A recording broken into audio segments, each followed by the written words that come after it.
This is WFYI News Now.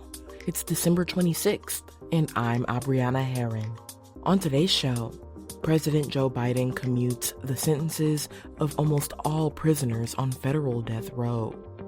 The Family and Social Services Administration is adjusting how it covers a common behavioral health treatment for people with autism. And the U.S. Department of Agriculture is requiring more states, including Indiana, to test their unpasteurized milk for bird flu. All the states need to participate in some testing program to get that clarity as far as where it is and exactly what the extent of the spread of the disease has been.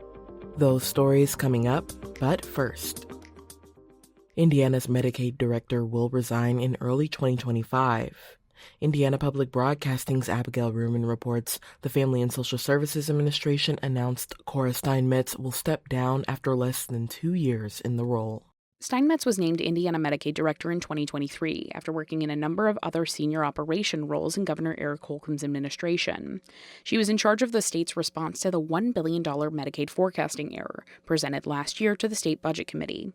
The Family and Social Services Administration implemented a number of strategies, including changes to how the Medicaid forecast is prepared, increasing transparency measures, and addressing the growth in the utilization of home and community-based services.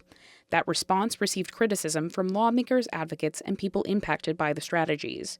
Steinmetz also oversaw the implementation of the state's new long-term care program for Medicaid members over the age of 60. For Indiana Public Broadcasting, I'm Abigail Ruman. President Joe Biden is commuting the sentences of almost all prisoners on federal death row, weeks before President-elect Donald Trump takes office. The federal prison in Terre Haute has been the site of all 16 federal executions since 2001, when Oklahoma City bomber Timothy McVeigh was put to death by lethal injection. There was 13 executions during Trump's first term in office. Biden's actions changes the sentences of 37 out of 40 prisoners on death row to life in prison without the possibility of parole. The president did not include prisoners whose cases involved terrorism or hate-motivated mass murder. In a statement, Biden says he's dedicated to ensuring a fair and effective justice system and that commuting the sentences is consistent with his administration's pause on federal executions. The Family and Social Services Administration is adjusting how it covers a common behavioral treatment for people with autism. Indiana Public Broadcasting's Abigail Ruman reports state Medicaid officials say this is a result of continued growth in the utilization of applied behavioral analysis, or ABA therapy. Last year, Indiana Medicaid established a standardized rate for ABA services despite concerns from families and providers about how that could impact access.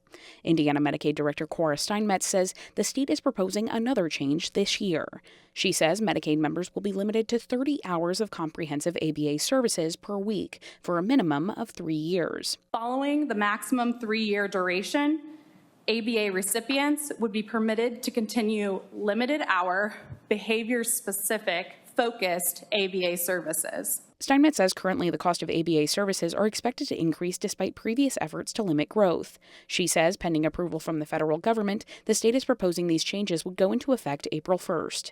For Indiana Public Broadcasting, I'm Abigail Ruman. And for our final story today, the U.S. Department of Agriculture is requiring more states to test their unpasteurized milk for bird flu, or H5N1. Indiana and Ohio are both part of the second groups of states added to the federal testing program. Side Effects Public Media's Ben Thorpe reports this comes as California has declared a state of emergency due to bird flu infections in its dairy cattle.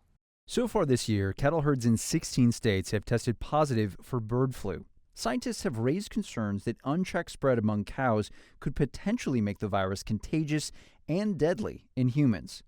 Denise Darrow-Spears is with the Indiana State Board of Animal Health.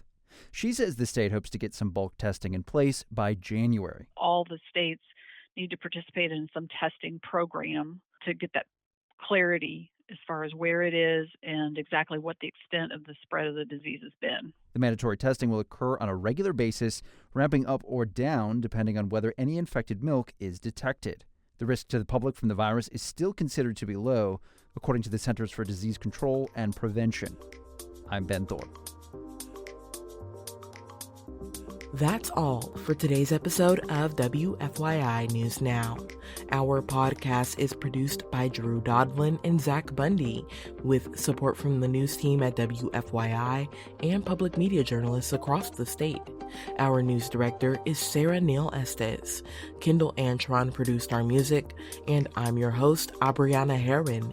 If you like today's episode, remember to subscribe and share, and follow WFYI on Instagram, TikTok, Facebook, and YouTube to check in on our newsroom throughout the day. Thanks for listening. We'll be back tomorrow.